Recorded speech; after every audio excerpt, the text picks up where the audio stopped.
8 months ago, Cairo, Egypt. Abbie Blake opened her eyes, blinking as the hazy dawn's light started to streak through the lazy cotton shears that hung over her windows. She stretched, climbing from the bed as the Fajr prayer calls sounded out from the nearby mosque. Walking over to the window, she gently pulled the shears to the side, her gaze falling onto Mustafa, her gardener wearing his cream-colored jalaba as he knelt on his prayer rug in the middle of the garden of her villa. Smiling, she lifted her face and breathed in deeply, the familiar scent wafting past. Baking bread, flowers curling up the trellises, the rich coffee coming from her kitchen, which she knew would be accompanied by eggs and the stewed seasoned fava beans. Padding into her bedroom, she quickly showered and dressed for the day. She kept her makeup light but dried her long hair before pulling the dark tresses into a low ponytail. Walking down the tiled stairs, she appreciated her housing, knowing it was small by American standards, but huge to many of the locals. There were 2 bedrooms upstairs, sharing a bathroom, and downstairs was a small living room, a nook with room for a dining table, and an open kitchen. Like many of the villas in Mahdi, she had a small but beautiful garden filled with lush grass, palms, shrubs, and an abundance of flowers, all behind a tall wall. My very own oasis. Offering her good morning greeting, she called out, "Assalam Sabah," while smiling at the petite woman standing in her kitchen. Her housekeeper was at the stove stirring a pot.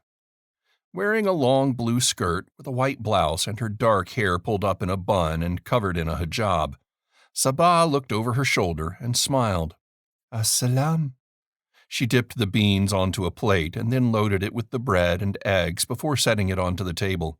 "Here, eat. I'll get coffee." It didn't take long to finish her breakfast, and the plates were whisked away before she had a chance to take them to the sink. Sabah and Mustafa had been with her for several years, essentially coming with the villa. Offering her thanks for the meal, she hurried back upstairs to finish getting ready for her workday. As she stepped out into the garden, Mustafa stopped raking and turned to greet her. The lines emanating from his eyes could have come from years of working in the sun, making it impossible to guess his age. His hair and beard were lightly streaked with gray, and leaning on his rake, his spine was slightly bent. His jalabia was stained with dirt, and she could see he'd already spent time weeding this morning. With his own version of good morning, he dipped his chin and called out, "Naharak Saeed, Miss Blake." "Good morning," she returned, meeting his smile with one of her own while tossing her hand upward in a wave as she walked through the wrought iron gate into the residential street. Heaving a sigh, it was time for her least favorite part of the day. Getting to work was sometimes a logistical nightmare. Fighting to board the crowded, hot train that broke down as often as it worked, she accepted that she'd never get a seat and always had to stand while the masses packed in around her. Catching a cab was sometimes impossible, but when necessary, it often involved placing her life in the hands of someone who drove in any direction necessary to get to the destination, even if that included wrong ways and on sidewalks.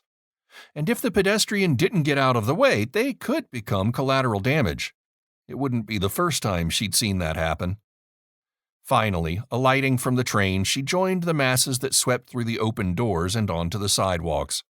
Walking briskly down the block to where she worked, she entered the next crowd, making her way to the security checkpoint of the American Embassy.